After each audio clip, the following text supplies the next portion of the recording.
People are able to see that as well. Back, Sham. Yes. And back again. Sorry for the small glitch. Like I said, I don't know the last couple of weeks, just right at the beginning of the show, Facebook, halting the broadcast in some way. But we're back. And, I was just saying we celebrate National Science Day on the 28th of February to commemorate the discovery of the Raman effect by Sir C.V. Raman. It was only in 1986 that the National Council for Science and Technology Communication asked the government of India to designate February 28th as National Science Day, and the event is now celebrated all over India in schools, colleges, universities, and other academic, scientific, technical, medical, and research institutions, and of course at Funky Rainbow. The thing about science is that we've all grown up, even as children, so many whys buzzing in your head. Why is the sky blue? Why don't things fall up? Why did the coronavirus cause a pandemic, really? And if you think back, the answers that you got to many of your whys, to many of your curious questions, that they were made possible by science. And even if you didn't get the answers, the tools to find answers to these questions as we grow up come to us from science. And we have a whole host of books, and it's wonderful that in the Indian children's publishing space there are so many exciting books of science focusing on different branches, whether it's medicine, whether it's paleontology, whether it's chemistry, whether it's physics, biology, and for children of various age groups, starting from the youngest of readers going up to young adults, 18, and all of us adults watching the show. These books, we hope you will be able to use them to answer the whys of all the children that you know in your lives. As always, the books that we are featuring in the bazaar today are up on our website, www.funkyrainbow.com. You have to click on the tab that says bazaar, and the drop down menu will say science. Tons of books put up over there. We're going to recommend a select few, and I really hope you'll enjoy that selection. I'm just delighted to see so many of you saying hellos and highs. We seem to have lost some of those threads in the restarting of the bazaar, but to all of you watching us on Facebook, on YouTube, and Instagram, a very, very, very warm welcome to our Science Bazaar this morning. I'm going to begin with a book that is perhaps ideal for the times. We all have lived through possibly one of the most strange years of our lives. Haripriya Batula saying, today we're going to oscillate between FR and Parag Reed's page. Absolutely, I love the choice of words. The oscillation is quite different from the simple harmonic motion. We're doffing our hats to you for the perfect use of scientific terms to construct your sentence. Please do oscillate on our behalf as well, because I'm afraid we can't steer off our path at the moment, really. Thank you, Haripriya. As I said, we've lived through the COVID-19 pandemic, and it has had many of us wondering, how a small, simple strain of protein, a tiny strain of protein, could have absolutely, changed the way we live altogether. And our first book for the day is a brand new one on our shelves called the Germ Academy. Haripriya saying, I'm right here, absolutely delighted to know that. I also saw Avyukt and Ameya Nair saying good morning to us. A very, very warm good morning to you. We know this subject is so dear to your heart, Avyukt and Ameya, and we hope you're watching. Like I said, this one, The Germ Academy, written by Ria Malhotra Mukhtiar and Shahina Zaveri. What is the Germ Academy all about? The cover literally gives it away. In fact, I love the way the book begins when it says, please open the pages and enter at your own risk. Well, what's going on, in the Germ Academy is that all the germs and viruses of the world are training really hard to conquer the world. There is even a gym out there, and each one having to prove how good they are at being bad. Nandagopal J saying good morning, a very warm welcome to you, Nandagopal. Now, what happens at the Germ Academy? It's in the dirtiest, smelliest, grimiest corner of the earth, and that is where you can find a whole bunch of germs who are up to no good. Now, of all these germs who come there, there is, and of course, look at this delightful spread of the germs working stronger, harder to wreak havoc on the world. Of course, the baddest of the baddies, and who doesn't love, good villains? Monisha Jain saying you love delightful. Monisha Jain Muttama tells me you're joining us from the US. What a pleasure to have you here at our Science Book Bazaar. They are training, and as you can see, they are training with science in the background. Okay, it is with, the blackboard has formulas and stuff like that to, conquer and wreak havoc upon the world. Now, the thing is, the baddest of the bad guys is Covey, and you know who Covey is. I'm not going to give you anything about the story beyond this, but it's such a delightful picture book. And do you think Covey wreaks havoc upon the world? And who are the good guys who come to save us? Just one teeny tiny hint for you guys. They go under the name the Soap Squad. So you know what the book's all about and why it's really relevant. And the thing is, how science and sensibility actually helps sort, grave problems out. This one, published by HarperCollins, and you can see very large pictures and, very, very big text. So this book works for the youngest of readers. We'd recommend it for 3+ year olds, priced at $2.99 and published by HarperCollins. Sure, Haripriya, you say Soap Squad. Really, the Soap Squad to the rescue. But do they rescue the world or not? A lot of it is in our hands, actually. Ah, Aarti and Mamta, sending compliments out for my kurta. Nothing scientific about it. Just the first one that, could be pulled off the top of the shelf. And some well-meaning friends who've been watching the bazaar saying, you need a wardrobe change. No science behind it that I can certainly, credit myself with. Though I loved what Aarti and Mamta, wrote into us yesterday saying, you sleep robber, I want to sleep late on a Saturday morning, but I'm afraid Funky Rainbow's Bazaar not doing that. I mean, I've been accused of being many things, but not a sleep robber. I'm thrilled. Sweet dreams are made of these, indeed, Aarti and Mamta.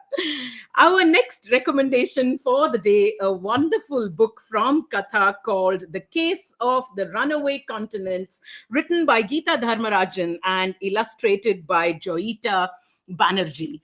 The thing is, the runaway continents, why are the continents running away? Can a land mass as big as India travel somewhere? And why do phenomena like earthquakes and volcanic eruptions take place? How were the Himalayas formed? So many lovely questions answered in this excellent book that sets out to solve some wonderful geographical mysteries using science. So, there are references to that, there is, there are references to fossils, the science of studying fossils. There are references to the tectonic plates, and the book really demystifies the continental drift so wonderfully for the youngest of readers. For instance, done in this nice kind of dramatic chatty style, where it says, watch out, is the earth cracking really? We don't know. And what why do the continents shift? What a wonderful way in a simple picture book to explain the science of the earth, to tell you what's happening underneath while you're living right up here and hopefully reading tons of science books. This one, priced at 120 rupees and published by Katha, we'd recommend it for 6+ year olds, or 7+ maybe, depending on the reading levels and the interest levels of your children.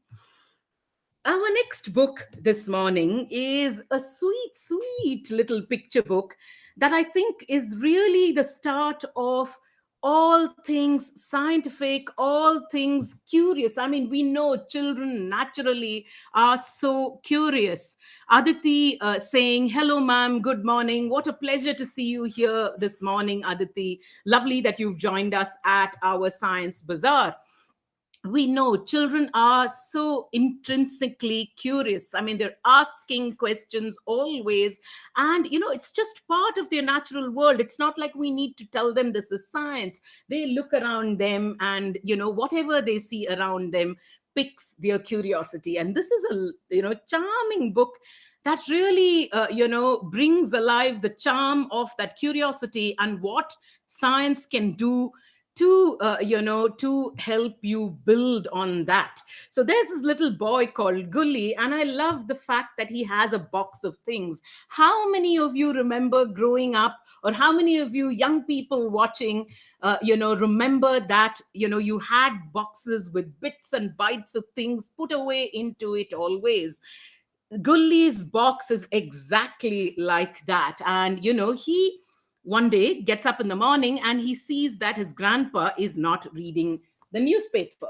And you can see that illustration of a glum grandpa not being able to read the newspaper. Well, grandpa says, sorry, my reading glasses have broken and I can't read anything without them. And he says, don't worry, grandpa, I'm going to go quickly and bring my box of things. And he comes back with this lovely little box. And lo and behold, pulls out a magnifying glass from the box, giving it to his grandpa, saying, you can at least temporarily read the newspaper with the magnifying glass.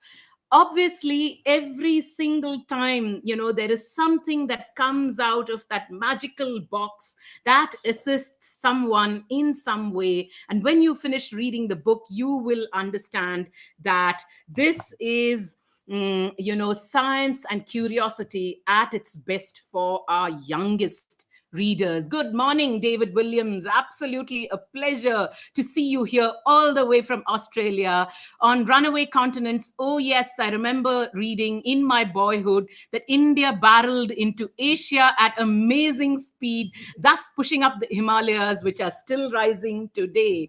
What a wonderful fact. Absolutely. I remember that bit of information as well, and feeling quite alarmed about whether we were going to drift away somewhere. And I do remember asking my dad about whether our house would drift away somewhere specifically, much like India had done. So, like I said, Gully's box of things, full of bits and bytes of things that, that really encourage a scientific temper. Clink, clank, da, dum, dum, says Gully. Absolutely a whole host of things that come out of the box that help him solve many problems. This one, priced at 45 rupees, published by Pratham Books, meant for the youngest of readers. Really, we'd say you can introduce it to to children 3 up, but you know the reading levels even better. we have a clutch of 2 3 books from Pratham, and in fact I do want to tell you that we've sort of sorted the Pratham books level wise into packs, and Gulli's box of things goes into a pack that's called the Pratham level 1 and 2 science pack, which contains 6 books and is priced at 290 rupees. All books on the theme of science, and if you go look at the pack on Funky Rainbow's website, you will know what books have gone into it. We have done them level wise so that the youngest of readers can enjoy, the science pack level 1 and 2. From pack 3, we have 2 charming books that we're going to introduce you to. And this one by the ever popular Ashok Rajagopalan, How Bittu Bottu Got Better. Trust Ashok to, give us a tongue twister of a title in a book. And who is this Bittu Bottu? Who is Bittu Bottu? Well, Andy, the young protagonist of the book, is just acing his homework, cleaning his room, able to come up and crack every scientific puzzle that's thrown his way. And why do you think he's able to do that? Because he has his robo Bittu Bottu with him. Of course, when he's acing his exams and cleaning his room and putting away his toys wherever they need to be put away, everybody's sure that this is not just Andy's work. And when he takes sends Bittu Bottu to school instead of him one fine day, the teacher says enough is enough and confiscates Bittu Bottu. What happens? What happens? Does Andy get Bittu Bottu back? And what is the book about? A charming little story, but actually getting into what are a robot's 4 basic parts. What a lovely way in a story to introduce what goes into making a robot. Are they There's the power supply, there are the actuators, there are the sensors, there are the controllers. A great way to introduce children to the science of building your own robots. This one priced at 50 rupees, again from Pratham level 3 science pack, which has 8 and is priced at 370 rupees. All books, connected to science. And I've introduced one of them to you. And I'm going to introduce the second one as well from that pack, which is, Sailing Ships and Sinking Spoons, written by Jamyang Gyaltsen and illustrated by Nagwang Dorji. Wow.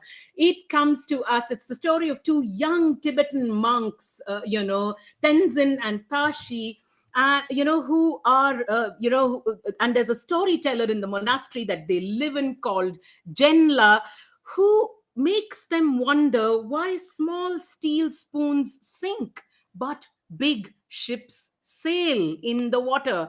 What a lovely, lovely way to introduce the concepts of density, buoyancy, and even gravity, displacement to young readers. It's a charming story, and there's a lovely science teacher in the book, who helps the boys do a bunch of experiments using apples, spoons, water, and, arrive at the answers themselves, which always proves to, one thing: the best way to find answers is to just set about doing these simple experiments yourself.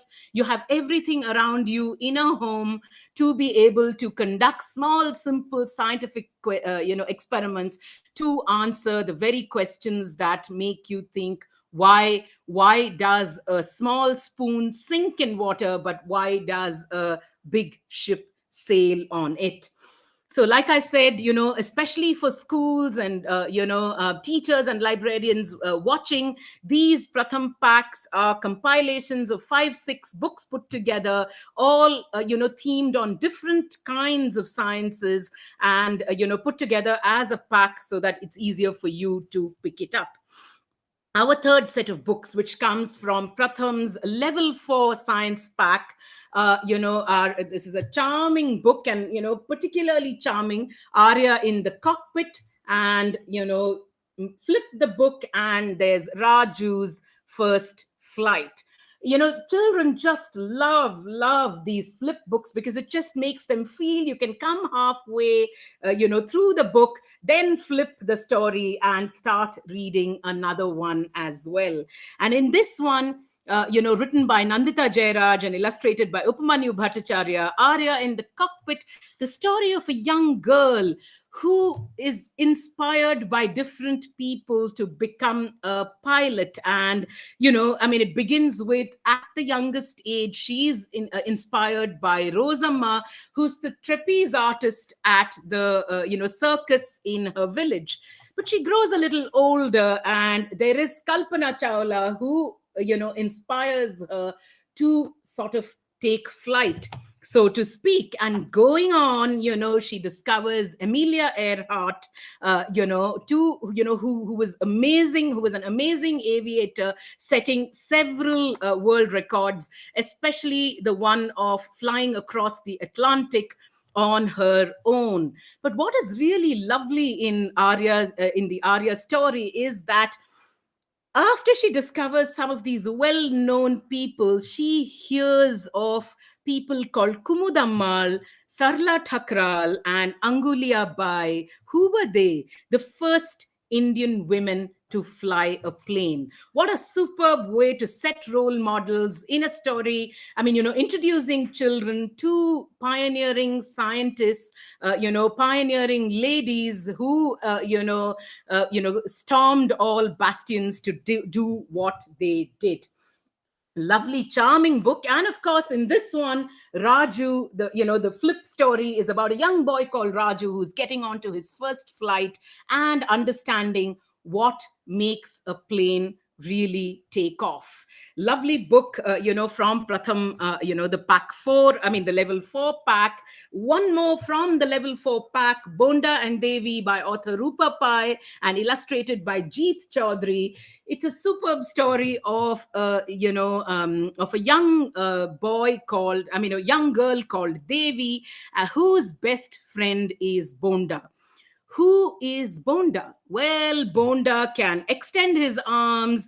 He never forgets anything that he's told. And you soon discover, as you're reading the story, that Bonda is a lovely little robo. And, the book gives you a lot of information on how, besides telling a story, and in the course of the story as well, how robots, the robots past, present, and future, and what AI is going to do to our world. It's a great thing that simple books for children, picking up these cutting edge scientific topics and showcasing them for young readers. This one too is an absolute pleasure, priced at 55 rupees, and part of Pratham's level 4 pack, which has 10 books and all put together costing 515 rupees. Like I said, all these books up at Funky Rainbow's Bazaar. Click on the tab that says Bazaar, then click on the drop down, science in the drop down menu, and you'll find all our recommendations in there. You can apply a coupon and get a discount on books that are priced, above 100 rupees. 10% discount on books that are priced above 100 rupees. I will move on to our next book for the day, which is again a superb little book from Katha called Little Cloud's Quest. Now, what is Little Cloud's Quest all about? Well, Little Cloud is like a brand new cloud. This one written by Stephen Aitken and Sylvia Sekundar and illustrated by Joyita Banerjee. Such a lovely introduction to the science of weather. I can see Haripriya saying, and Ammachi, the super cool Desi Dabang Dadi. You bet she's one hell of a Dabang Dadi. The book's not in print at the moment, but for anybody who wants to read them, both the Ammachi's books, Ammachi's, incredible investigations, up on Pratham Story Fever site to be read for free. Back to the Cloud book, and what happens? Little Cloud sets off on her journey to find company, to find friends, because she finds herself rather alone. And as she makes this journey, and just look at the way the book opens, I mean, I love the fact that it's this format, giving kids the idea that books don't necessarily have to open like this, and they don't necessarily have to be only in a particular way. Now, in the course of her journey, she's discovering and understanding, and the reader is actually discovering and understanding cirrus clouds, cumulus clouds, nimbus clouds, and what they do for the science of weather, and why we have a science of weather to understand, I mean, to be able to predict the weather. Absolutely, for the youngest of readers, introducing them in story form to the science of meteorology. This one, priced at 150 rupees, we would recommend it for 5+ year olds. Such a simple, delightful book that should float into all your bookshelves. Two lovely books coming up at the moment, after this. And because we are at science, we can't not recommend this classic, fantastic book from Tulika called Jagdish and the Talking Plant, written by Swati Shom and illustrated by Anushri Bhatt. It's just, very wonderfully done in a comic book, graphic, novel format, which takes us into the early life of one of India's most pioneering scientists, Jagdish Chandra Bose. One of the early pioneers who merged boundaries between biology and physics. And we all know, and I'm sure our guest of the day will talk about it going forward, about the interdisciplinary nature of sciences, in fact, of all education. One of our early pioneers, and this story about, a plant, where he, where what, he sees and observes in a plant that sort of absolutely triggers off his scientific imagination.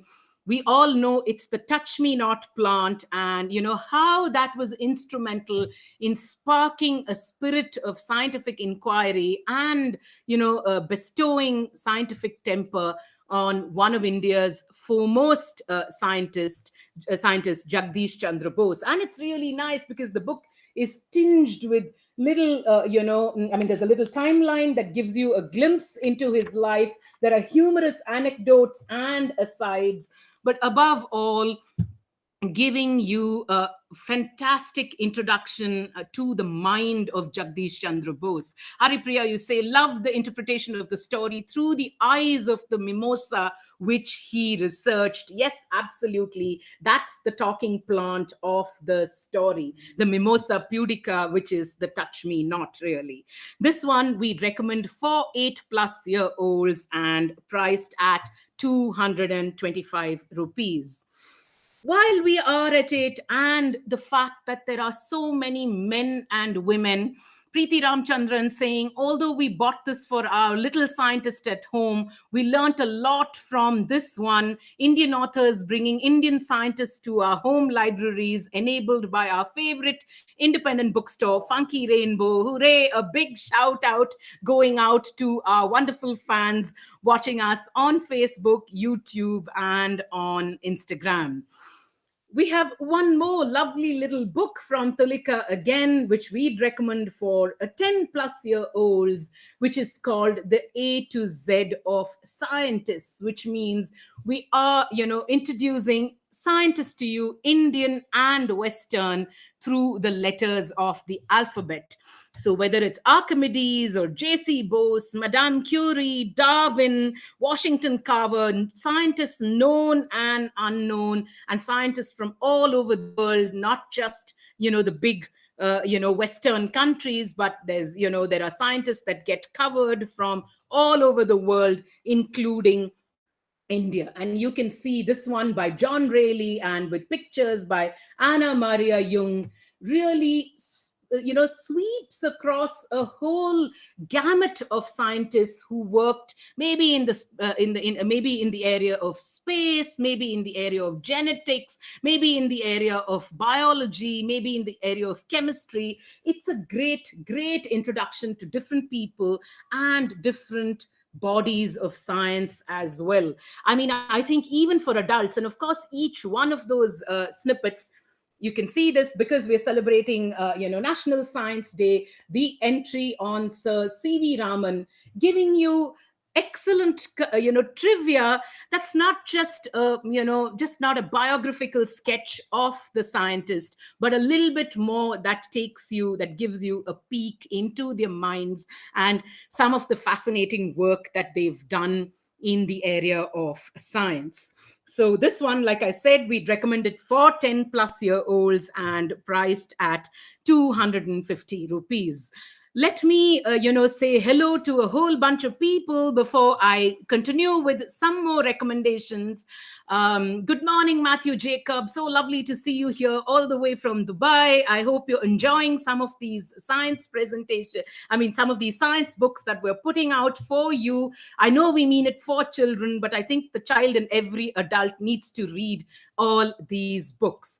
Hi, Shweta Jagannath. Hello, Madhuri Shenoy. The Bookshelf and Tickling Tailbone, Nachikul, Parks Fun, Aarti Mamta, Samira Shetty, Ramendra Kumar, Avantika Gupta, Shruti Sri Raghunath, Preeti Ramchandran, Jayaprabha, Trina Maitra, how lovely to see you after ages, Haripriya Batula, Avyukta Nameya Nair, big hug going out to, two young people that we know very well and who've been watching us at the bazaar for so many months now that it makes us feel so happy that young people out there are still reading and enjoying books.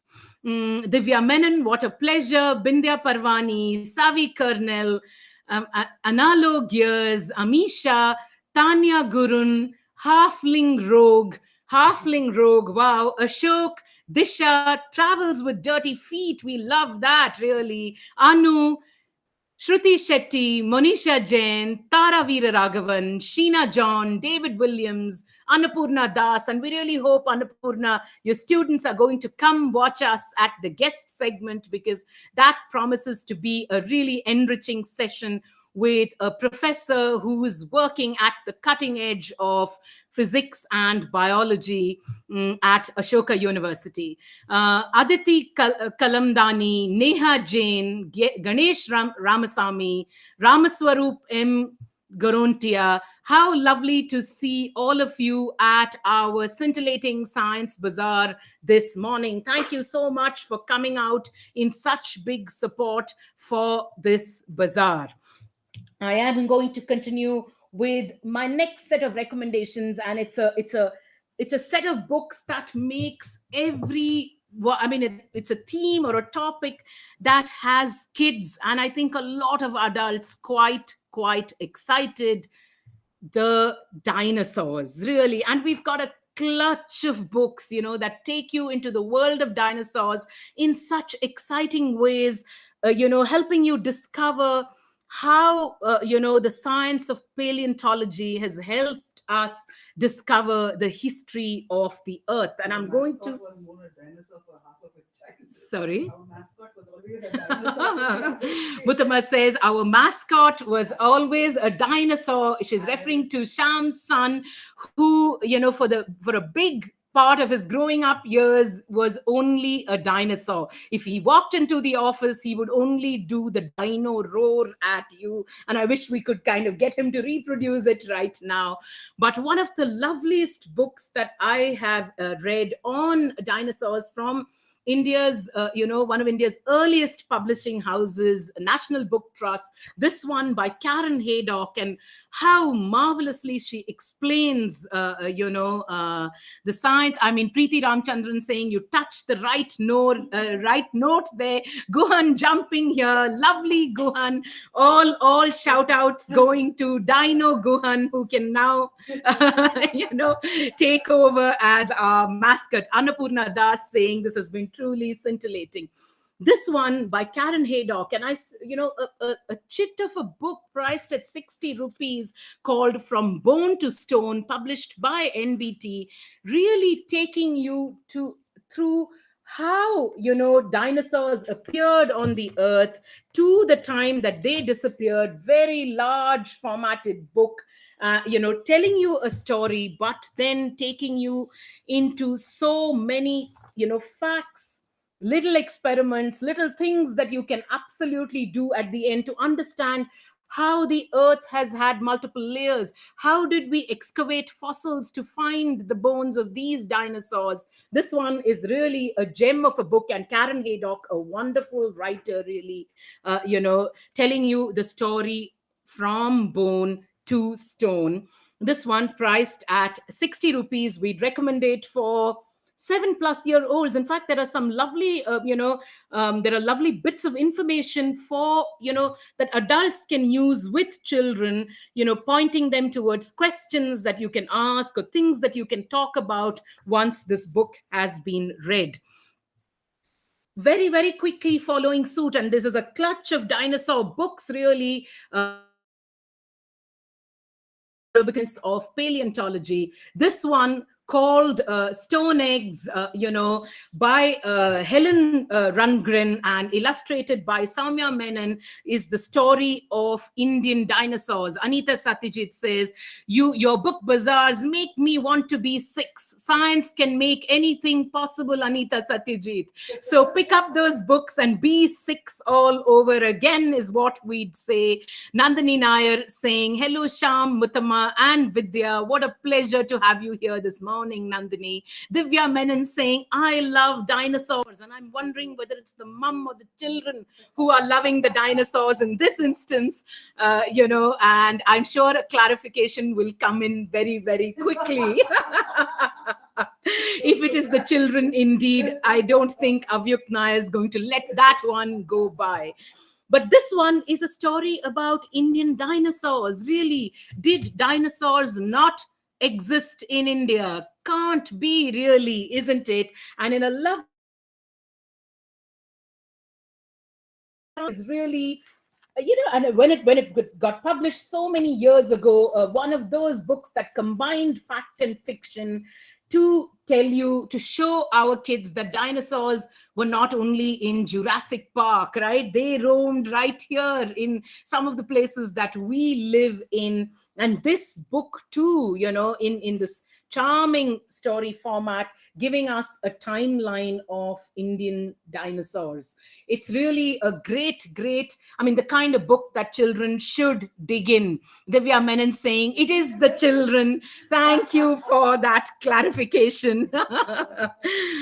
While we continue on the theme of dinosaurs, and I know in a bit of time we have to introduce our guests, I'm going to run past a couple of lovely books on dinosaurs. This one, which we have, I think, just 1 or 2 copies of, such a glorious timeline. Please just look at it. We have been peering through it day in and day out ever since it came to us.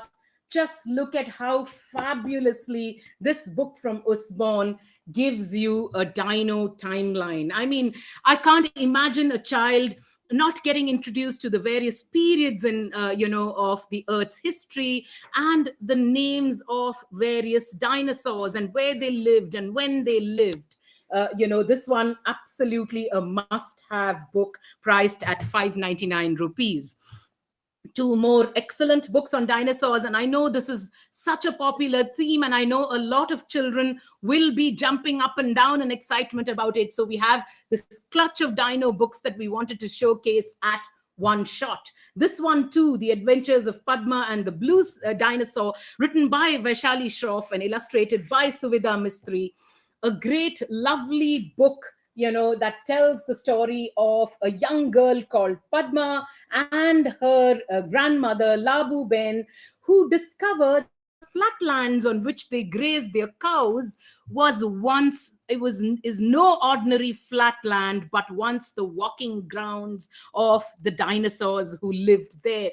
Vaishali, I know we had a chance to interview her once, and has done extensive research working with several, paleontologists to uncover the mystery of dinosaurs. Again, taking you into the science of paleontology. In fact, there are, excellent inputs from paleontologists, well-known paleontologists, Ashok Sahani and Suresh Srivastava in this wonderful book. What's more, there's an excellent interview, and that's one thing that I really enjoyed, with someone she refers to as the dinosaur princess of India, Arya Sultana Babi. But I'm not going to give that away to you. What is that interview? Who is this dinosaur, the dinosaur princess of India? You got to pick up Vaishali's lovely book to find out.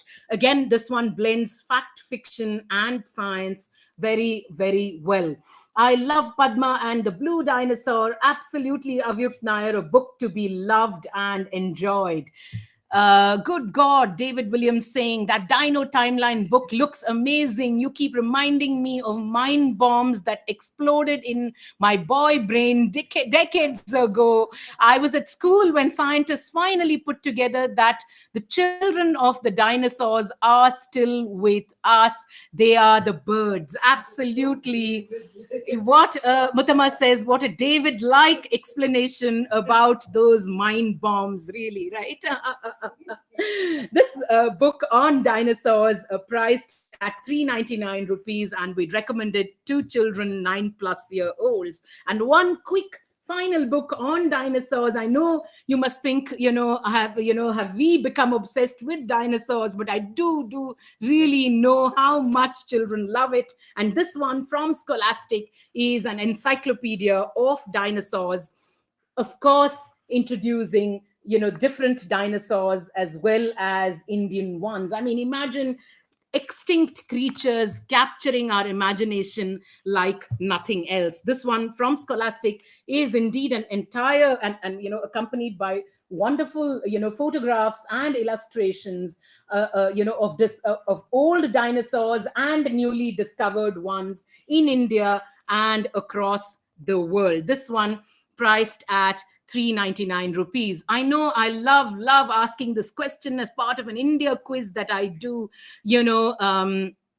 Many children and many adults know that the first Indian dino to be discovered was called the Rajasaurus. Dinosaurs have two names. That one of the world's most favorite dinosaurs is the T-Rex, thanks to the movie Jurassic Park. So T-Rex meaning Tyrannosaurus Rex. What is the Rajasaurus? Don't Google the answers. Pick up the book and read it and send us your responses. What is the Rajasaurus's full scientific name? And I'll give you a big hint right here. The bones of the Rajasaurus were discovered at the Narmada River Valley. Preeti Ramachandran saying the Indosuchus Rajasaurus. No. The clue is that the bones of this first Indian dino to be discovered were found, in the banks of the Narmada River Valley. So you see, Indosaurus, Rajasaurus, scientists not quite thinking like you. We've had several kids saying maybe it's Rajasaurus Rex, and Haripriya Batula, a librarian, saying Rajasaurus narmadensis. Tell us you didn't Google the answer. But you know what? Librarians are far smarter than Google. That much I can definitely say. Indeed, it is. Indeed, Rajasaurus narmadensis. It is, the first Indian dinosaur, found. And David Williams getting it as well. I think some coaching from Team Funky Rainbow may have made that possible. But, that's what the first dino dig in India, and the dino that it revealed is called the Rajasaurus narmadensis. I know we're almost in time, to invite our guest for the day. You want me to wait for 2, 3 more minutes, or okay? So, David Williams saying, "Ha ha! I googled it. If you were at Funky Rainbow's office, you could have simply just pulled a couple of books out of the shelves and found the answer. Would have done so much more for those mind bombs in your head, David Williams. India is the best. Definitely."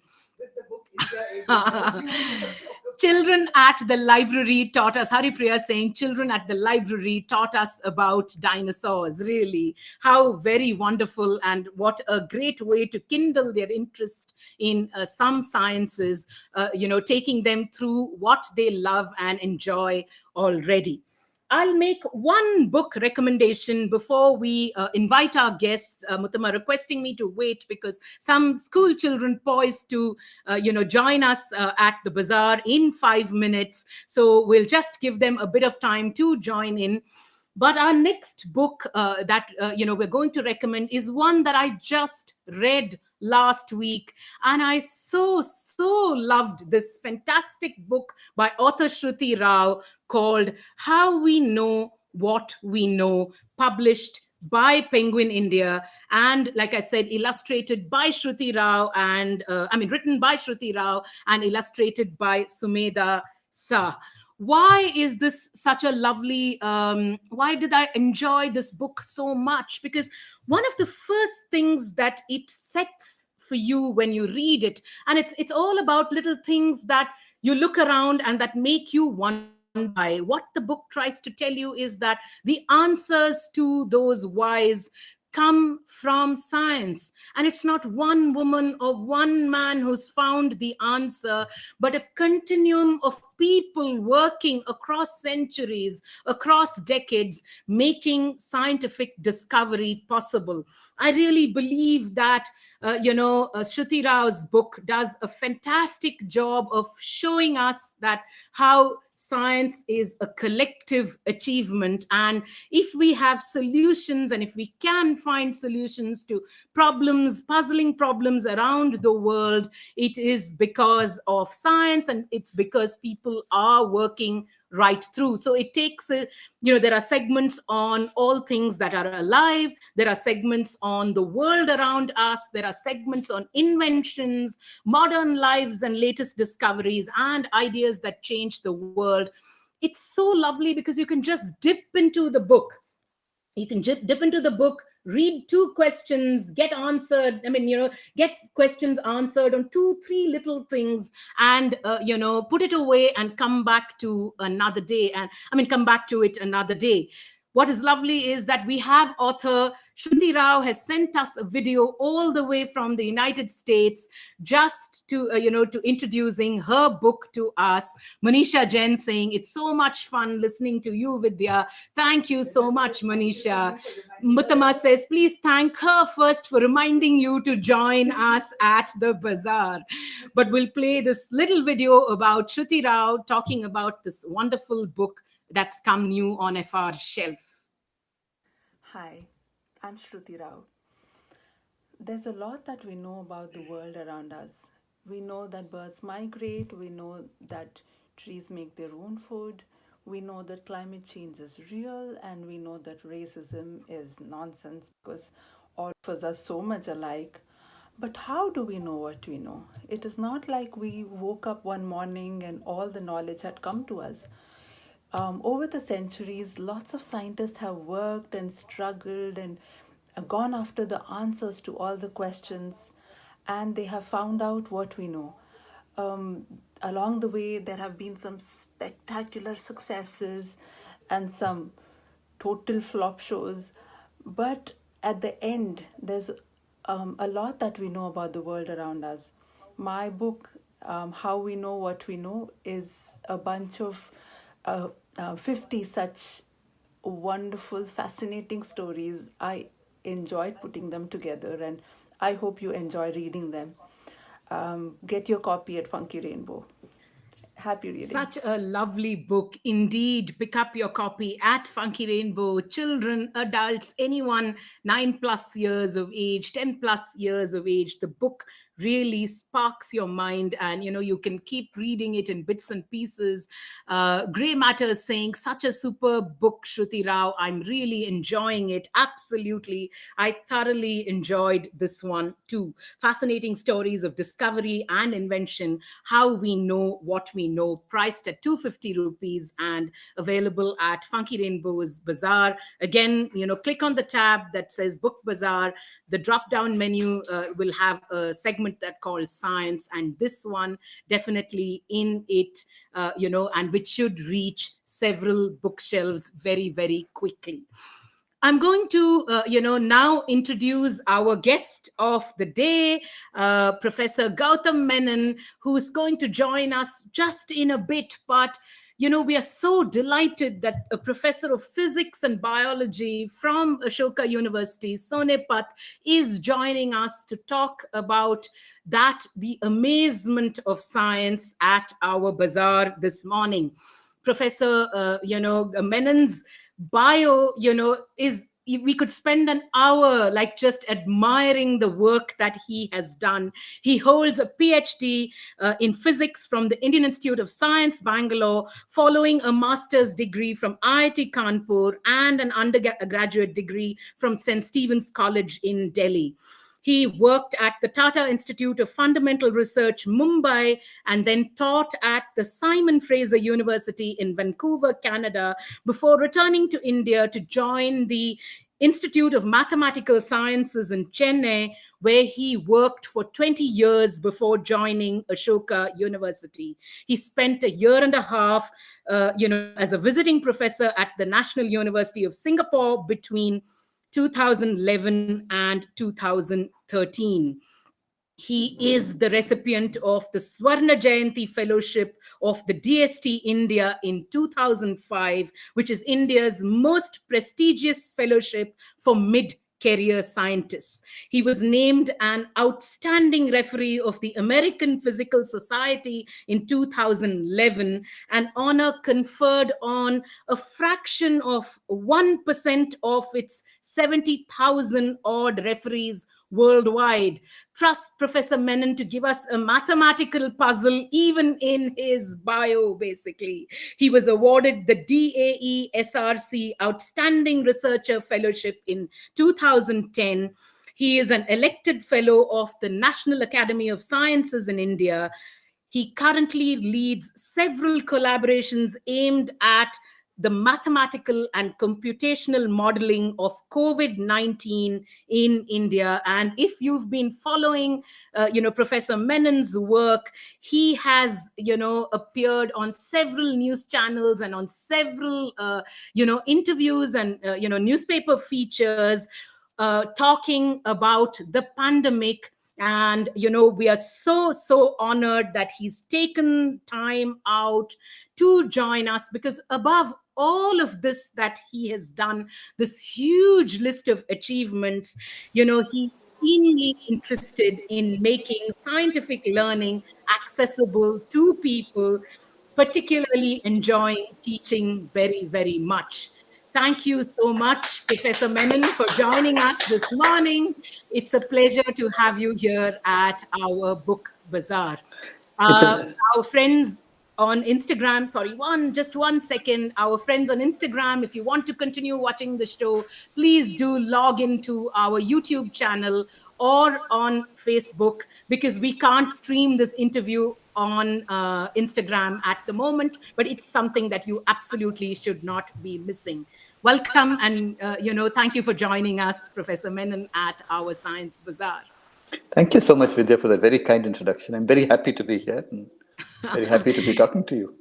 Yes, and we were chatting about this yesterday, why we felt it was really important, over and above anything, to get someone who's absolutely in the middle of a lot of scientific work in India, is because science has really taken quite a beating. It's been under siege in the last so many years, which I believe are for absolutely the wrong reasons, isn't it? People, people believe that scientific theories are conspiracy theories, quote unquote. People would rather try some, natural remedies over scientific medicine. people would much rather not vaccinate their children. And there has been a lot of attack on science, which I'm sure being right in the middle of it is really the only possible way to find answers to various conundrums that present themselves in front of us. And we really wanted, I mean, we have a lot of science writers, and you've looked at a couple of those books that I sent you, on, people writing on science for India. But we wanted someone who works at the cutting edge of science to be talking to us today about the value of science in our lives. So I will set off with my first question for you, Professor. Children wonder, discover, and explore in their daily lives quite naturally. Doesn't that really make science a natural extension of everyday world? Yet, we've noticed that as they grow older, many of them, often girls, seem to lose interest. Why does that happen, really? I would blame our education system a lot for that because for example, when I teach at Ashoka University, I teach a course to incoming undergraduate students. Often these classes are large. And the main purpose of that course is called the Principles of Science, is to tell you how to look outside you, how to understand science in everyday life around you, and to use examples that your people may not have thought of exactly to make points about the fact that you're literally surrounded by science, and even just very simple questioning about what's going on around you. How does the world function? For example, how do vaccines work? How do we know that they work? These are all very current questions that people have, and it's worthwhile explaining this to them.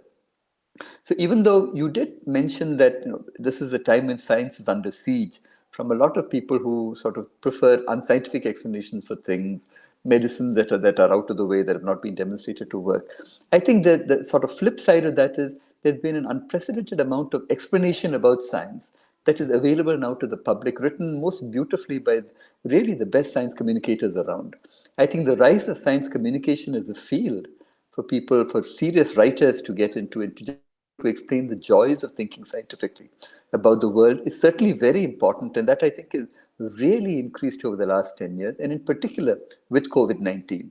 There is a lot of very high quality journalism and writing that happens around COVID-19. And I'm personally very proud to see that. And I really hope it makes a difference. Such a lovely point made there. The increase in science communication, you're right, we never quite thought of it like that. Suddenly, in the last 5 years, we can see too, in the space of writing for children and young adults, some wonderful science writing making its way. And you're right, I mean, the best way to combat any kind of siege is probably by way of good writing for people of different age groups. So, were there plenty of clues in your own childhood that pointed towards your future profession as a scientist? I mean, I told you many parents, teachers, librarians watch our show. So I think this answer they'd be keenly listening to, really. That's a good question. I'm not sure there were any strong clues. I loved chemistry. And I think my parents were very happy to buy me chemistry sets with which, I mean, we were sort of comfortably well off. So I could do experiments at home with the sets that they bought, copper sulfate, sulfuric acid, etc. And I think a feeling for chemistry is, I think, the first and most intriguing thing that young people can grow up with.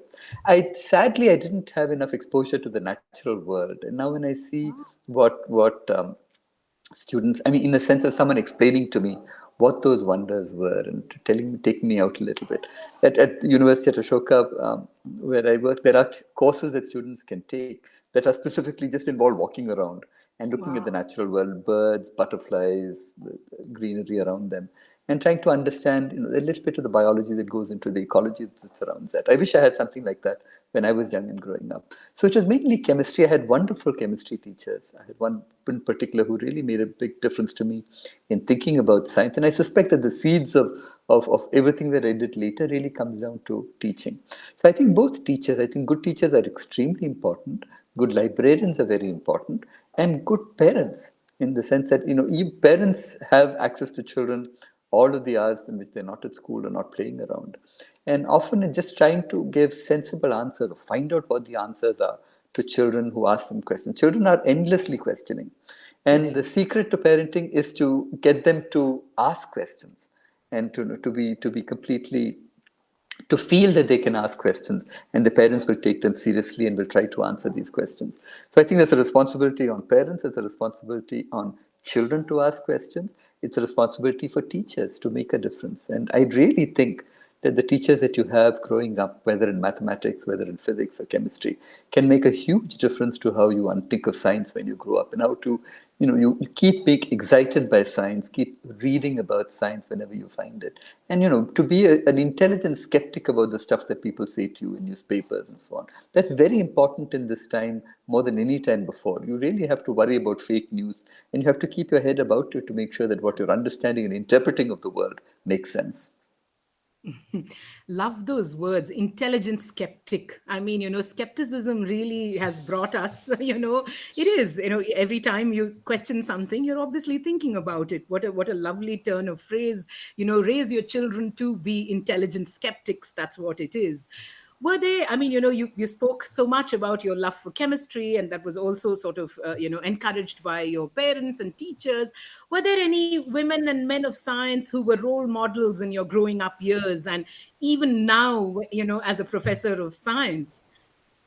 So that, I think, sort of my understanding of what a role model meant actually came a little later. First, when I had very good professors when I was doing my PhD, and before that, teachers in my college. So then they, for me, became my true role models. And after that, it's expanded when you're thinking about the work that you're doing and how many people before you have contributed to that understanding. Then you can begin to say that, look, had this person not been there at that time thinking of these ideas in a completely different situation, I would not be here doing this now. So when I grew up, I think in school, my role models were, I guess, my teachers. Not so much that I read. I read it. I used to read a fair amount about people. One book I remember was this Eric Temple Bell's Men of Mathematics, which is a little old, somewhat old book, which gives you little biographies of mathematicians throughout the ages and tells you what they did. There's a book by Bronowski, which was made into a TV series called The Ascent of Man. That also is a real sort of a wide view of many different fields: paleontology, archaeology, physics, biology, genetics, etc. That tries to give you a larger historical context for each of these things. But the book I really enjoyed reading, and this may be of some interest to your listeners, is a book called My Family and Other Animals by Gerald Arrow. And Done. I don't think there was a book that was probably among the most important books that I read. First of all, it's beautifully written. So that certainly is, if you wanted to write a book that's not just for children, it's also for young adults, it's also for adults. And it really works across all generations, starting from roughly about 9 or 10 onwards. If you want to inspire them about the natural world and what it means to be a naturalist, and also for sense of the written language, I can think of no better books. And it's actually very interesting that a book like that, which is really intended not as literary work, actually functions as an extremely good piece of literature. Absolutely. What a lovely example that you've taken of My Family and Other Animals. You're chuckling away right through, but I'm sure absolutely keeping, kindling your interest in the natural world around you so wonderfully well. Vijay Lakshmi Nagraj saying, so happy to be here this morning, listening to you, Professor Menon. Priyanka Menon saying, beautiful words, Professor Gautam Menon. You, in fact, Muttama has, mentioned to me several times that you really come from a family of avid readers and are one yourself. So you have, of course, talked about, some of your favorite reads as a child and as an adult. But there was, and I've heard this a couple of times, and I'm probably going to ask you that a little library tucked away somewhere in your childhood. Would you want to talk to us about that? Yeah, so my father was a great collector of books and reader of books. So at home, we had something like, my guess is about 4,000 to 5,000 books just in our own personal Wow. library. And a lot of this were books intended for adults. But since this was the only reading that I had at that time, I managed to read, in fact, much more than what my age would have suggested at that time. And I think this was extraordinarily useful to me to read books that were really intended for people for young people who were older. At that time, there wasn't much literature writing for children, especially very little children's writing for children in science. And so it had to be these semi-adult books that I was looking at, which made a big difference to me. The difference between then and now is just the sheer availability of material of very high quality, or both the sort of books that Funky just illustrated before I came onto the session, as well as the amount of material that is available to you as writing in, for example, journals, magazines such as The Atlantic or in other places where you have really the best writers in the business. For example, Ed Yong or David Quammen, writing both books as well as long form pieces about. They've written a lot now about the pandemic and the consequences of the pandemic. And this is really better. They managed to put together information that many scientists all over the world are doing, but they're writing it as scientific papers. But to present it to the public in an integrated way, what scientists think, how do you understand, how is it that scientists can disagree about something? The two very well-known people can have opposite opinions on a scientific issue.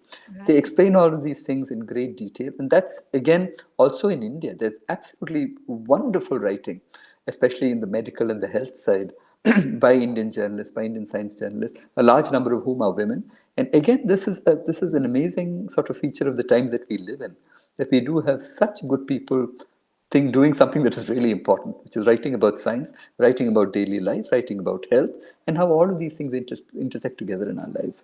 So I did grow up among books, and I'm very happy about that. I now read fewer books than I would like, mainly because the amount of time I have to read is now severely restricted. I do read a lot of writing about science, particularly about COVID-19, trying to integrate, as I said, all of this information. And I'm always struck with admiration for how good this writing is. That is so lovely. I mean, I can see, Grey Matters, she runs works at a library in a school in Bombay, saying, both my kids, 15 and 10, are listening. So very interesting.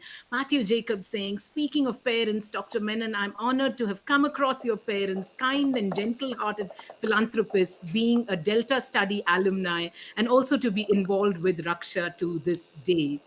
David Williams saying, sorry.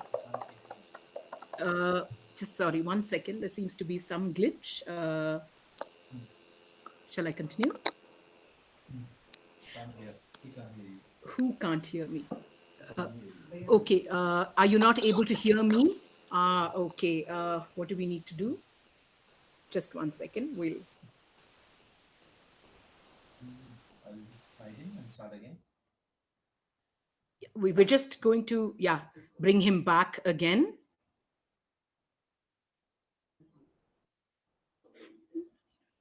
I think he's communicating on that other. Sorry, just a glitch. He was not able to hear us, but what a wonderful thing. He spoke about, really telling us to encourage our children to be skeptics, to be healthy skeptics of, everything in, of the world around. I'm to inculcate, a scientific temper in young people. And, Grey Matters, you're saying very true. The kind of books that kids have these days, Sapiens, Yuval Noah Harari's Sapiens in the graphic format. Yes, an incredible, wonderful book that just flew off Funky Rainbow's shelves the minute it came in here. David Williams saying, I love the way the professor flies the flag for the beautiful writing style of his favorite children's book on science. Children need to be seduced into reading, not just lectured, don't they? Absolutely. No one interested in, being lectured to at all, not adult, not child. And really, I mean, children naturally taking to science in a jiffy. Professor, he's back. I'm just waiting for him to come up. Yes, thank you. I think there was a small audio glitch. I was just reading out a couple of comments, where people say that children have such wonderful books available for them these days that opens up the wonders, so much more than we did when we were children. David Williams talking about how children need to be seduced into reading these books and not really lectured to, and that is really true. Nobody wants to be lectured to in any way. Sangeeta Krishnamurthy saying, thrilled that we have Bell's book, Men of Mathematics. She's just absolutely thrilled about the fact that you've referred to that book.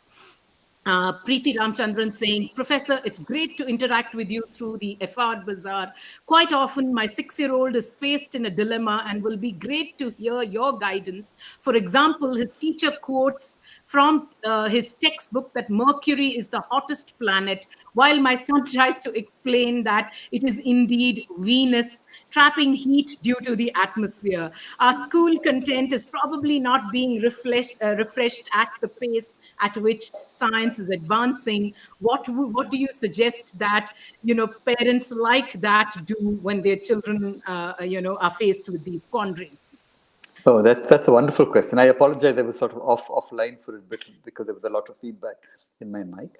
That's a great question. I think so. I don't have the perfect answer, but I would think that making friends with the teacher and having more parents interact together with the teacher to sort of say that, look, rather than follow a book rigorously, we would rather that they learn the material correctly, and this is what we understand, and can we have a discussion about it?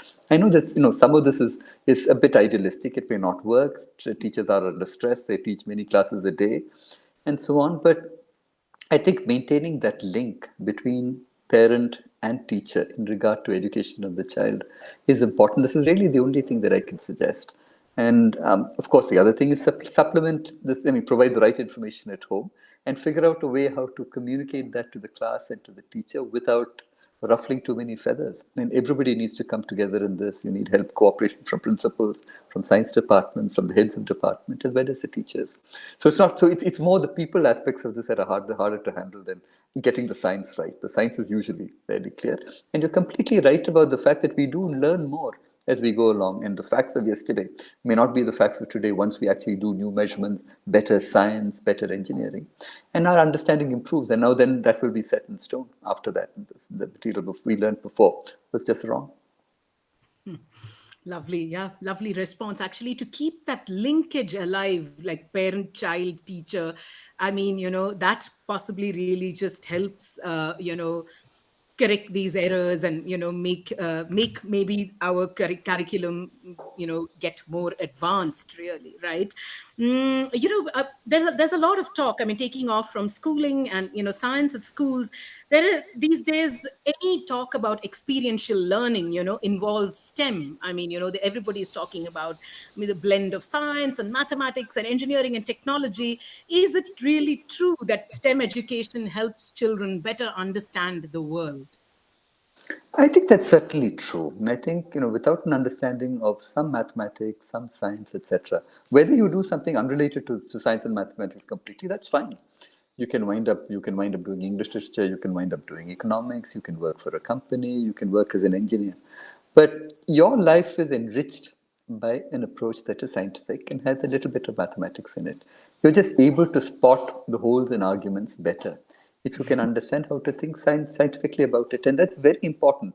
As when I teach, I say that it's important to be a good citizen.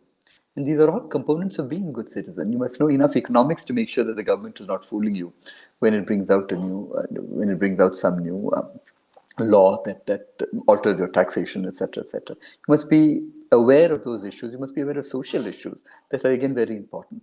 You must be aware of scientific issues. What can we do about how dirty is our air at the moment? How dirty is our water? Why is it dirty? What are the sources of these? How dirty is it, and how bad is it for your health? In order to be a good citizen, you need to be able to think about this, and you need to be, this amount of dirty is probably okay. This amount of dirty is certainly not. This amount of dirty is terribly bad for your health and my health, and it's going to cut off years from the amount of time that we're going to live. So I think STEM is important, but it's not as important as you might think. I really think the world would be a far more boring place if everybody did STEM, science, technology, engineering, and mathematics. People need to do everything. They need to be really liberal arts. You should think of the science as a liberal art. It's one more way of understanding the world around you. And the world is a complex place. So you need all of the whole, the whole experience that human knowledge has collected together in many different areas. And science and mathematics are just one of them. But you would be poorer without them. Right. I can see a lovely comment that came up saying that, my son's from Archana Natraj, who says, they call it STEAM now, because that includes the arts as well. And that's what my older one is saying. There were a couple of responses, to you, Preeti, from two, well respected authorities on working with schools and children. Archana, again, telling you that my son gets into enough trouble about how that's not the latest he has read, had the same trouble about how he tried to explain trees keep growing. He sent, he spoke to his teacher, and luckily she was open enough. Sangeeta Krishnamurthy, also a well respected educator, says, I tell them to learn for the sake of learning and then answer from the book only for the exams. There's a system that they have to get through. That's grade 9 and above only. Sangeeta actually has a question for you, which I'll ask before I go into ours. She says, my question, what will it take to get scientists to learn more about the humanities and get the students to get more into sciences? What do you think of STEAM, STEM plus the arts? So, as I said, I personally think of sciences as part of the liberal arts. That you cannot have a liberal arts education if you don't have science and mathematics in it at some level. Of course, you need not learn enough mathematics to be almost a mathematician. So it's not you're not doing a mathematics degree, but you must know enough of it to be able to understand, appreciate, and most importantly, not be afraid of it. And that's, I think, something that our educational system does to some children. It sort of makes them either want to join the IITs and do all of the mathematics that are necessary to get right an IIT exam, or it makes them so scared of it because the teachers aren't great and they haven't appreciated the pleasure and the beauty of doing mathematics, that they turned completely off and they say, look, I never want to see it again. I only want to do arts. So the secret is to get that right mix. And when I teach in my undergraduate, as I said, the incoming course, I teach courses both in the principles of science as well as something called quantitative reasoning, which is how to reason with numbers about the world around you, how to reason about elections, how to reason about whether a drug might work or not, how to see if the questions about probability. What are the sort of simple questions about probability? If your COVID-19 test has turned up positive, how worried should you be in a particular context? So these are all things that need simple arguments based on mathematics, based on science, and that's really all that you need to be able to do. You don't have to know much more technical mathematics. If you want, you can read it in your free time anyway, because you'd have got over that fear of it. So learn everything. It's all important. It's all together. And teaching science and mathematics to students that emphasize these larger connections will make scientists better teachers. It will give them a little more exposure to the humanities side of things.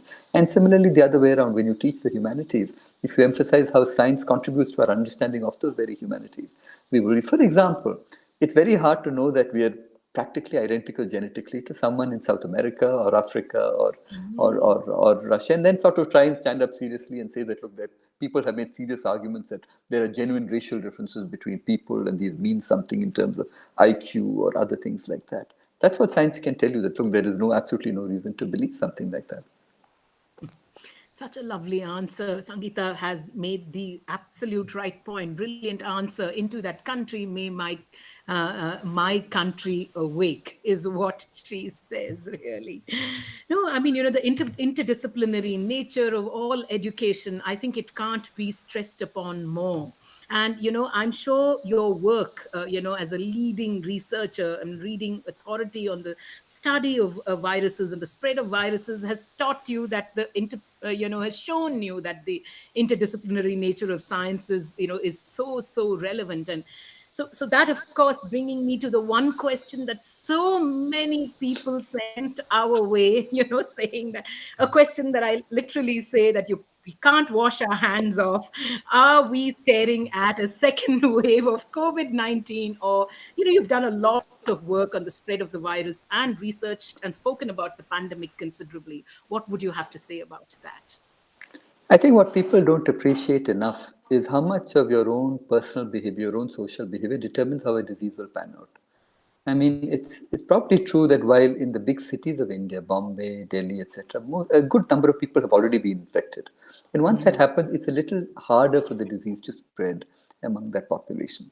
But there's a lot of India yet that is yet to be infected at that level, much of rural India, for example, and even pockets within these cities. So all of that is to say that we could have a second wave, but the way to prevent it is the way that all scientists and epidemiologists have been saying, that much of how a disease, almost all of how a disease spreads between people, can be attributed to the social behavior. So if you don't mask, if you meet in large groups, if you sit in enclosed spaces where the air is allowed to collect, then you know that you are looking at an increase in the number of cases. So the instruction would always be wear your mask, try to avoid crowded places, try to avoid enclosed spaces. If you're in an enclosed space, open the windows, make sure there's ventilation. Make sure that if you have the slightest sign of a symptom or you've been in contact with someone who's been infected or known to be infected or has shown symptoms, that you self-quarantine as much as possible as it takes. Do the test. Now there are tests that are available that you can take practically the same day. You can get someone to come home and do the test for you, or you can go to a hospital and do the test. So testing is not a problem anymore. There are enough tests. So to make sure and particularly keep elderly people in your house safe, because they are more susceptible. For most people who are young, you might expect that it'll be like a cold or a sort of, or maybe a cough that lasts a little longer than it should, or a mild fever. For some people will have it worse, but most people will have it fairly mild. But you see, elderly people, people with diabetes, pre-existing conditions, that you should be most concerned with. And they're the people who, as a society, we should try to protect until we get to a vaccine for everybody. So the quick answer to that question is, let's hope that there isn't a second wave, but while preparing for the worst that can happen, make sure that you do everything that is in your ability, as well as tell people around you to do these things. Wear masks, wash your hands, make sure you don't congregate in crowded localities, make sure that you're well aerated in the room that it is, protect people who are elderly, and if you have symptoms, cut yourself off from other people, self-isolate, as they say, until you're sure that you recover, and get tested if there's even the slightest bit of doubt about it. Such a good, sensible answer. We began our bazaar with a book that's called The Germ Academy, which was about the bad germs training away in gyms to sort of, conquer the world, so to speak. And the baddest of them is this little, it's a picture book, of course. There's a little guy called Covey. And guess who comes to the rescue of the world? It's the soap squad that comes to the rescue of the world. Such sensible advice, and we're really thankful that you've said it out to us loud and clear, most of it, preventable by our own social behavior.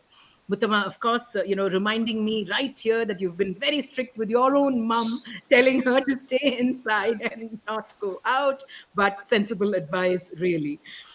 So, what can we do, Professor, to inculcate scientific thinking both at school and at university levels, especially in girls, to build this solid foundation for scientific inquiry in our country?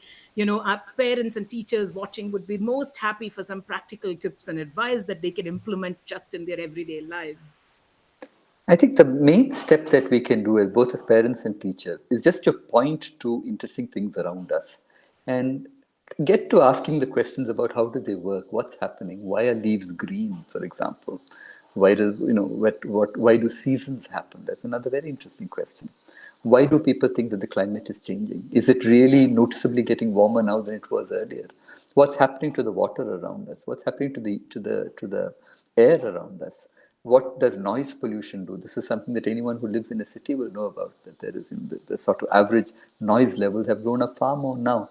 And there was a brief and wonderful period during the early stages of the lockdown, which of course hit many people very badly. But you could hear the birds outside. You could hear the sound of birds outside. The sound of traffic would completely vanish. And this reminds us, in a sense, of what life could be like if we didn't live this very frenetic and very, very driven existence, so that we have to take time off to smell the flowers. So I think pointing to think, just allowing people to appreciate what they see around them, whether the natural world, whether the physical world, and asking the questions of how did that happen? Why do things happen? And also, how do we know? There was a nice title of a book which I happened to see that you showed me just now. How do we know what we know? And that's probably the most crucial question of them all, that we must understand that what we know now has come because of many people working through many years trying to answer these questions, putting them into a larger framework, putting them together. So that really would be my sort of bottom line, that you really have to encourage people just to ask simple questions about the world around them. Whichever way you are, if you're a parent, you're a teacher, you're a fellow student, just do that. and find out the answers. Right now, in the world that we live in, it's very easy to find these answers. They're there on the internet, they're trusted sources for them. There are people that you can ask for these questions. So you're in a better position now than you would have been 100 years ago as a small child growing up in a village with nobody to ask these questions to. Such practical advice, really. Let those whys keep coming, to your children. Do your best to answer those whys, and that's probably the best way to keep that whole spirit of curiosity going, and really equipping children with the ability to continue answering these questions in scientific manners as we grow up. Padma Baliga saying, thank you, Team FR, for this amazing interaction. Listening to Professor Menon is an absolute treat. Thank you. Thank you again for joining us at the Book Bazaar. It's been such a pleasure to have you here. And we really, are so grateful that it is, somebody that just sets the context as simply as it needs to be set, really, not making, a big fuss about it. Your answers were so practical and so filled with sensible advice, Professor. Lots of people writing in saying that our kids are listening to you. I mean, a lot of parents watching with their children saying, why kids are listening to you presently as you talk, Professor. So there it is, spirit of scientific inquiry getting fostered in young ones. Thank you so much for joining us at the Bazaar today. Thank you so much, Vidya. Thank you so much to Funky Rainbow and the Bazaar. It's been wonderful talking to all of you. Absolutely a pleasure. Thank you. And that was Professor Menon talking to us about, about science, the marvel of science, and what it takes. I mean, and, as you can see, just from his simple practical tips, it doesn't really take much to get that scientific temper, to keep that scientific temper going in children. What a pleasure it was to talk with him. Thank you so many of you for interacting with him across the show. We are going to continue with a couple of more recommendations, in science. Our friends on Instagram, Annapurna Das saying, thank you for the wonderful interaction. A lot of our children and parents listening in today, a whole lot of takeaways for sure. Thank you so much for saying that from a school, because we truly believe that that's where the difference can begin. And as you can see, so many questions asked about the sciences and humanities and sciences and these liberal arts schools. I think just showing us that we need to be well-rounded people in every way, getting a sense of different things in life to make sense of things going forward. I mean, Professor himself working at absolutely the intersection of physics and biology to, research viruses and this COVID-19 pandemic. Thank you so much for, to so many of you for asking him some wonderful questions. We will, of course, continue with a clutch of recommendations on science, at the moment. And again, a brand new book that came into our shelves. Obviously, a lot of children very interested in these flip books, books that flip one way and the other. This one brand new, in fact released for National Science Day. This one by author Shweta Taneja, which has one side that says They Found What, which is stories of daring discoveries by Indian scientists, and the other side that says They Made What, stories of ingenious inventions by Indian scientists, by author Shweta Taneja. A lovely book for 10-plus-year-olds, taking you into sleuthing into various places, into various topics of research that definitely going to interest young readers, 9 or 10 plus years in age. I mean, right from talking about a 60 million year old frog, or a new way to scatter light, a particular drug that may reverse memory loss, what the oldest molecule was constituted of. This book really making science come alive in a nice chatty manner for young readers as well as for adults. I mean, published by Hachette India. This one is priced, I think, at 299. Is it at 399 rupees? And we would recommend it for readers, young and old. And like I said, at the excellent flip format, making it so very lovely to read one segment of it and then flip and read another segment of it. And what I particularly liked about a lot of science communication coming out today is the fact that you can dip into them. You don't have to read these books from start to finish. If you're curious about something today, like maybe a beautiful butterfly that you just saw outside your window, pick them up, read some information about it, understand or like observe those things again, come back to the book another day reading something else altogether. Matthew Jacobs saying, great session with the professor. Thank you so much, Matthew. Priyanka Menon saying, thank you for such an enriching session, really inspiring. We absolutely need to keep encouraging the spirit of questioning amongst children to know the hows and whys. Very good tips for parents and teachers. Thank you so much. I'm so glad you enjoyed that one, that session, Priyanka. So there's that book, and our next one, simply because like the professor spoke to us saying, nothing is a taboo. In fact, when he was talking to us the previous, I think yesterday, he said one of his best performing students is actually a student of philosophy. Philosophy is his major, and but studying science and doing remarkably well in science. So no keeping anything out as far as kids go. So what are we coming up with? A lovely book of science fiction. Science books are not necessarily just books of non-fiction, and this one called the Nick and Tesla series, such lovely rollicking adventures, science adventures. This one is called High Voltage Danger Lab.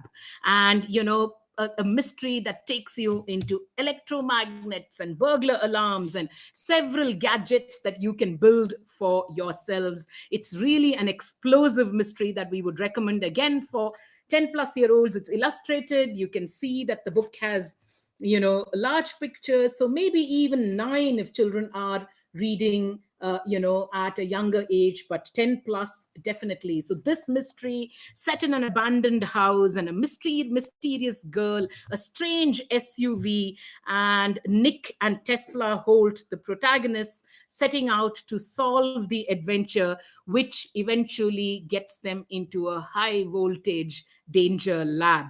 The lovely part of the book is there are some DIY projects that you can do after you finish reading the book, which involves, again, the use of electromagnets, which means you probably already have a clue to the mystery even when you're starting to read this one. Published by Red Turtle, priced at 295 rupees.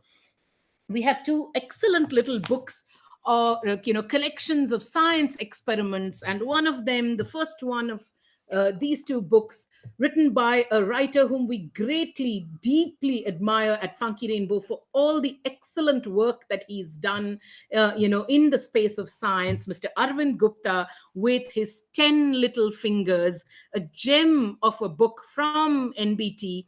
We're all about ideas and activities in science. If you Google Arvind Gupta, you will see that he's been working for decades to make science popular amongst the youngest of readers from all kinds of backgrounds. I mean, all his experiments come up from just household material, things that you can find right in your homes, paper, pencil. And I remember having had the pleasure of being with him at his home once, seeing him make something out of an old Hawaii chappal. I mean, Professor Arvind Gupta, really a doyen in this space. And this one we recommend to all schools and to all libraries, all homes, all curious children, because really, the experiments that he has in the book are amongst, with things that you probably are just going to throw away at home, but so simply and beautifully demystifying science by way of experiments. This one priced at 155 rupees. It's just a must have on every bookshelf by, Arvind Gupta. One more book of experiments, called Become a Junior Inventor, put together by an organization called Cloud Mentor that works with children in science. this one too filled with experiments and did you know bits and bytes of information. I mean, there's like did you know facts, and there are experiments all lucidly, sort of illustrated, so you know how to do these experiments and arrive at conclusions, scientific conclusions yourself. So, right from how a roller coaster works to, how do solar panels trap solar energies, batteries, switches, lights, bulbs, gadgets all around you. The book encouraging you to create these gadgets in the simplest of ways, demystifying simple machines, circuits, structural designs for the youngest of readers. Again, we'd recommend this for 10 plus year olds. And like I said, the book divided into segments, and many segments having did you know facts, and teaching you how to make, could be a simple thing like a windmill, from there to an electricity circuit, from there to a catapult. Just different experiments that will get children quite excited in science. This one is a glossally produced book priced at 299 rupees. Again, we'd recommend this for 10 plus year olds. Our next book, again, on the topic of inventions and discoveries, this one called The Spark That Changed Everything: Stories of the World's Greatest Discoveries, Ideas and Inventions, written by author Veena Prasad, who does a lot of writing in science, and has several picture books as well. In fact, some of her picture books are in the Pratham packs that we have put out. This one taking you into various inventions and discoveries, about maps, about exploring, about the concept of zero, about the wheel, about metals, just taking you into the world of inventions and discoveries. Because we know, starting from the from making fire to be able to making food, to cultivation, to building societies and civilizations, it's these extraordinary inventions and discoveries that have really changed the world and made it what it is today. This book records, like I said, from clothing to cartography to chemistry to music to math to metallurgy, just a whole host of sciences demystified through inventions and discoveries. This one priced at 299 rupees. Again, for 10 plus year olds, like you say, see photographs and bits and bytes of trivia and information showing you what, how the best ideas, the good ideas that really changed our world.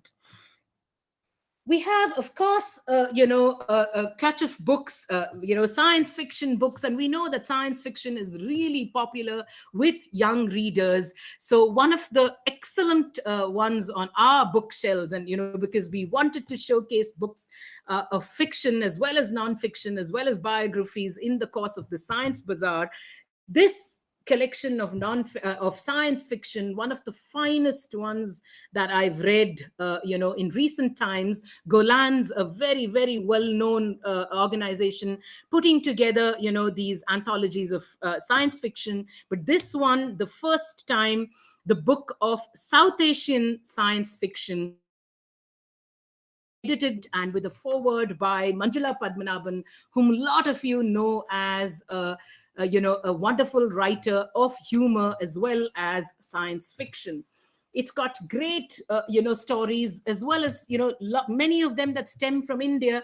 In fact, even translations from, Indian languages. For instance, there's a lovely story in the collection called Inspector Mata Deen on the Moon, written by that wonderful writer Harishankar Persai in Hindi, which is a lovely, lovely story of science fiction translated by C.M. Naeem. There are, well-known writers like Mimi Mondal, Maya Joshi, Anil Menon, Shovon Chaudhary, who unfortunately, and I just, happened to stumble upon the news yesterday, that unexpectedly passed away, because of cancer, but, a well-known, science fiction writer Vandana Singh, S.B. Divya, really some of the wonderful writers of science fiction, contributing to this anthology that we definitely recommend for older children. We'd say, 13, 14 plus, and for all adults who are huge fans of science fiction. This one priced at 599 rupees, a handsome hardback edition. Vijay Lakshmi Nagraj saying, thank you, Funky Rainbow, for this exciting journey of amazing science books available these days. What a lovely session. Thank you so much for joining us, Vijay. What a pleasure it was to have you at the Bazaar. One other book of science fiction, which is again, a really interesting one, edited by Vinayak Varma, called Strange Worlds, Strange Times, Amazing Sci-Fi Stories. We would certainly recommend this one for young adults, and again has contributions by many writers whose names will be really familiar to you: Manjula Padmanabhan, Srinath Perur, Jerry Pinto, Zako Ya, Vinayak Varma himself, and a whole host of other contributors, Shalini Srinivasan, taking you, science fiction, sort of examining, things that are, which sort of dystopian realities that may come about, machines taking over the world, zombies, conquering our cities. Well, how much children love, and even adults love reading this kind of science fiction. So these anthologies really a good way to introduce children to the sort of the meeting point between science writing and fiction writing. This one published by Speaking Tiger, again something that we'd recommend for 13 plus year olds, priced at 299 rupees. It would be odd not to recommend a book by Dr. APJ Abdul Kalam in a science bazaar. We all know that India's former president was such a big man of science, and rightfully has this lovely book called Reignited, which he's written himself, co-authoring it with Srijan Pal Singh. Which is all about, scientific pathways to a brighter future. Now, this, and I know many parents really interested in how, children can pursue careers in science. Take that from the man of science himself, the missile man of India, Dr. APJ Abdul Kalam, our former president, and a really well-respected person, in all our lives, really.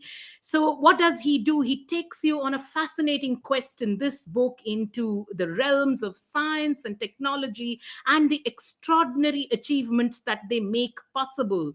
Srijan Pal Singh, with whom he's co-written the book, is also an IIM Ahmedabad gold medalist. And what they do together is to feature exciting careers in, such cutting edge areas as robotics, aeronautics, neurosciences, pathology, material sciences. This is a great book, not just for children who are, let's say, 10, 11 plus year old, 11 plus year olds, but also for a lot of us adults who are looking to guide our children into scientific careers. And this one doesn't do it, academically, but trying to help you identify what areas of science really interest your children.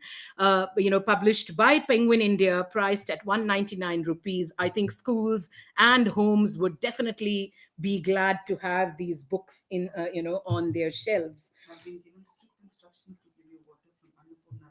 Ah, Can't say no to it. Annapurna Das, apparently you've requested Muttama to pour some water out for me. Thank you for watching that out right across the bazaar. It's so lovely when we have friends looking out for us like this. Sangeeta Krishnamurthy saying, wonderful session, team FR. Thank you. Thank you so much for being with us. We have a quick clutch of 2 or 3 more recommendations before we go. There is Rupa Pies, From Leeches to Slug Glue, 25 explosive ideas that made and are making modern medicine. Rupa is a popular writer, and she really knows how to present science in an exciting way for young readers. Again, a book that you can determine what age would be appropriate for your child, because we've seen children as young as 9 and 10 reading it, and also kids that are 15 and 16 reading and enjoying it, and several adults who absolutely have loved it. It takes you into the history of medicine. It does, like Shruti Rao's book, showing you that everything that we've found in medical science is a continuum of work. It's a body of work that has come from different people trying things across the centuries to make many modern inventions in science possible. And Rupa, you're tracing back to how leeches were a tool of scientific experimentation that we used in modern medicine. What did that use of leeches do for us? Well, you've got to read the book to find out how something that is so significant and so important to us, something that keeps the human body ticking, that was sort of tested with leeches, really. So I mean, a whole host of things that probably leave you saying, no way, I didn't quite really know that about science. This one, taking you into the ins and outs of modern medical science, and focusing on 25 inventions that have really transformed modern medicine. Again, published by Penguin, priced at 299 rupees. We do, of course, have a lovely book which came into our shelves just last week, simply right from the title, being such an exciting one, which says How to Think Like Stephen Hawking. My, wouldn't we all like to know how to think like Professor Stephen Hawking, a cutting edge scientist, and a great role model for young people in multiple ways. So what does this go into? It's a sort of inspirational book. So we would, recommend it again for teenagers, 13+ year olds, and all us adults, basically, going into Stephen Hawking's mind and the unique ways in which he thought of the universe. What spiraled, what triggered that kind of thinking? How did he respond to big scientific questions that came into his head, tracing disparate ideas and influences that shaped his scientific life and scientific career? This one is really a fantastic edition. And look at the section headers. I was just looking at it yesterday, and it says, follow your own path, grasp the big picture, stare into the abyss, be an iconoclast, even if you're stand upon the shoulders of giants. Really, what a great way to demystify scientific thinking, and leaving you with practical tips and methods that you can apply in your own lives. Perhaps help your children apply in their own lives. Maybe then being inspired to think like the great scientist in himself, Stephen Hawking.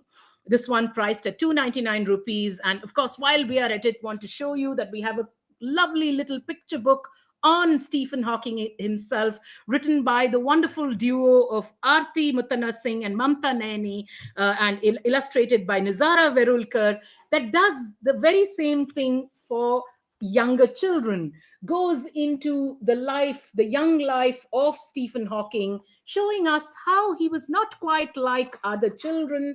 He did encounter several difficulties in his early days, and how was the love for science and for the love for the universe kindled in him right from that very young age. Most importantly, we know in both books that Stephen Hawking battled a rare disease. At 21, he was diagnosed with a rare disease, and when the doctors just gave him 2 years to live, he just continued defying all odds. So both books, one for the youngest of readers, we'd say 5-6+ year olds, with Aarti and Mamta's wonderful book called It's an Amazing Universe, and How to Think Like Stephen Hawking for 13+year-olds, written by Daniel Smith. I know we're really, really close to our lunch time. So, just before we give you our, new arrivals, we should close with a lovely new book that's made its way into our shelves, recommended to us by actually a librarian at the Center for Learning, Bangalore, called Masala Lab. Now, why are we featuring Masala Lab in a science bazaar? Well, because it is the science, it's all about the science of Indian cooking. And Krish Ashok, the author of the book, I mean, of course, such a beautiful dedication in the book, which says to Sonu, who makes amazing rasam without any science. But that said, his book absolutely about the scientific approach to cooking, for instance, zero pressure cooking, taking you into the science of spice and flavor, taking you into acids, and how that how acids contribute to our cooking. It's a science nerd's recipe book, dream come true, really. And I didn't think that we should go off without recommending this wonderful book for adults, which of course tells you eventually that your grandmother was absolutely right about everything, grandmother or grandfather were absolutely right about everything that they did in the kitchen, and that they had a scientific rationale behind everything that they did. Do consider picking up Masala Lab and enjoying a scientific approach to cooking in very, very exciting ways. This one published by Penguin, priced at 399 rupees. We do have a quick clutch of new arrivals to showcase, so I'll let Sham play the video before I quickly showcase 5 new arrivals and say thank you to all of you who've made this bazaar so splendid.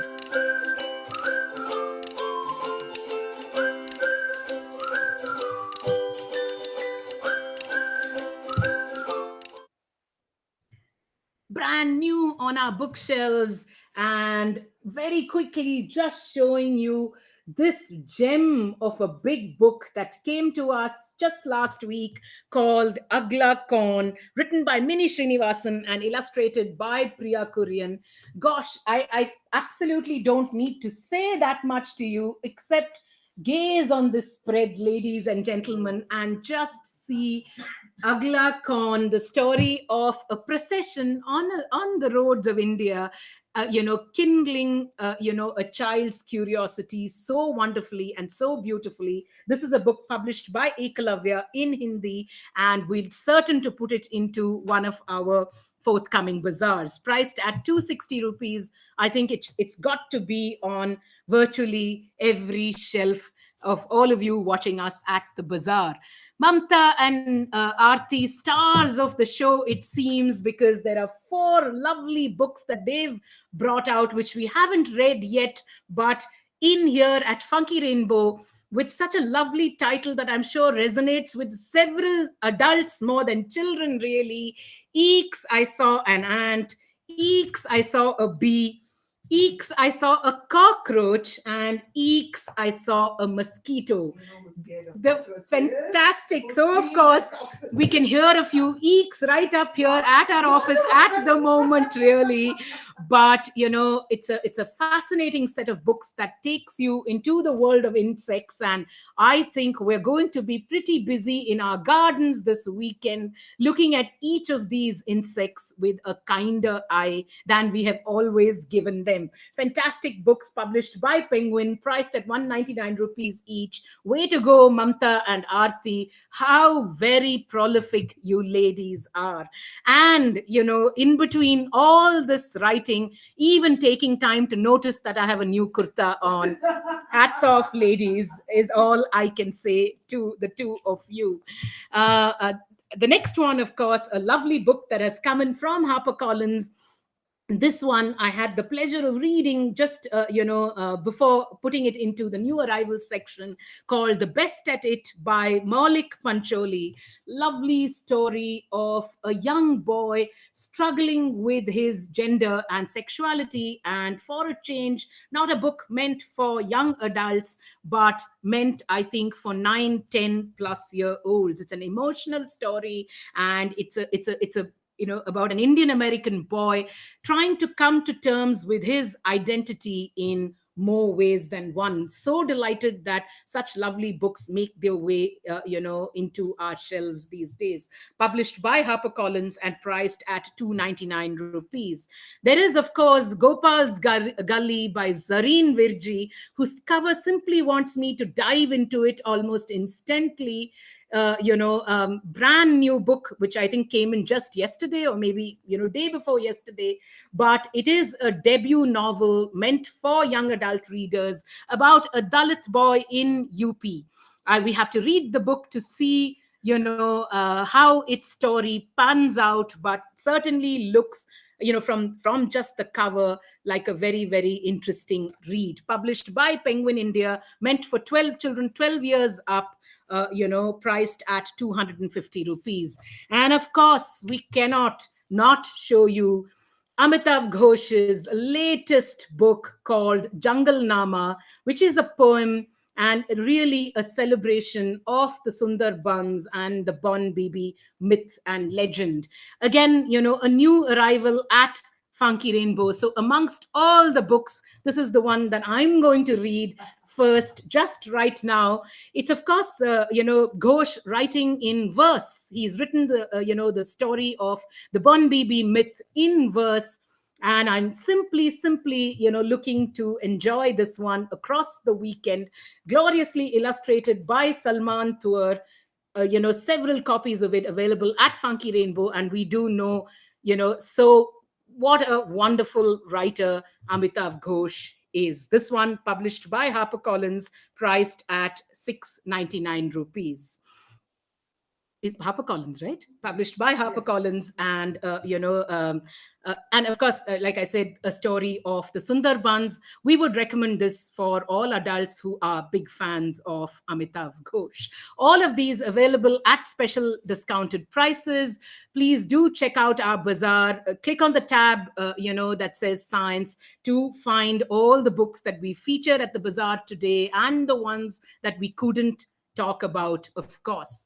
I'm going to, quickly say hello to a whole bunch of people. Sumana Kundagrami saying, wonderful collection today. FR, Hail Science. Wow. Yes, Hail Science indeed. Sad legend. I hope it's a happy one right now. Anita Satyajit, Nandini Nair, Tanushri Singh, Anu Gumaraju, Veena Parwar, Priyanka Menon, Rohit Chaudhary, Kavadkar Mangala, Indu Sharma, Grey Matters, Anu Joy, Vijay Lakshmi Nagaraj, Sangeeta Krishnamurthy, Plavani Mandanna, Srilata Ramesh, Karina Desh Dayas, Mallika Ravikumar, Padma Baliga, Ragini Menon. How delightful you came to watch your son. Thank you so much. And I hope you watched us as well, really, as part of this show. Thank you so much for joining us at our bazaar. Avanika, Shruti Rao, how lovely you managed to catch us, Shruti. So happy. Just want to shout out saying how much we loved your book amongst all the science books in our collection. Anjani Rajgopal, Sneh Monga, Rahul RG, Samuel, Bhavana Kittur, Ummi, Deepa Balsavar, what a pleasure, and Sugandha Arora. Just so glad that so many of you watched us at our Science Bazaar today. You have a compliment. Amma says that Vidya was at her best. Please congratulate her on my behalf. Ragini Menon, being the kind person that she is, saying that, I was at my best. It just takes a village of so many wonderful people like you out there to grow a bookshop and people who love books. Thank you so much, and stay scientific, through the weekend, checking out, not just through the weekend, right through life, checking out the wonderful books that we've recommended at Funky Rainbow's Bazaar. Bye-bye. And Deepa Balsavar says, super collection. Sorry, I missed the Deepa Balsavar saying, sorry, she missed the beginning. It's up on our YouTube channel. You can watch it anytime that you want to, Deepa Balsavar. We do know you have some lovely little books of science, and they're all put away into our bazaar as well. The Sea in a Bucket, for instance, definitely lovely books to check out. Thank you so much for watching us, and stay scientific today and every day. Thank you, and we'll see you next Saturday. Bye.